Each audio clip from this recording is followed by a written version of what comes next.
বিশ্বকাপে সবচেয়ে বেশিবার শিরোপা জয়লাভ করেছে ব্রাজিল। তারা জিতেছে 5টি। 4টি করে বিশ্বকাপ ট্রফি জিতেছে ইতালি এবং জার্মানি। তৃতীয় অবস্থানে থাকা আর্জেন্টিনা জিতেছে 3টি বিশ্বকাপ ট্রফি।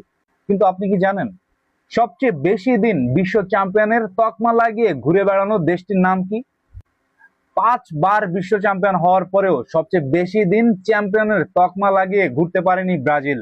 এই রেকর্ডটি বরাবরই ইতালির পক্ষে। বিশ্বকাপের দ্বিতীয় আসরে 1934 সালের 10ই জুন নিজেদের ঘরের মাঠে চ্যাম্পিয়ন হয়েছিল ইতালি। এরপর 1938 সালে ফ্রান্সে যখন বিশ্বকাপের তৃতীয় আসর চলে, সেবারও চ্যাম্পিয়ন হওয়ার গৌরব লাভ করে ইতালি।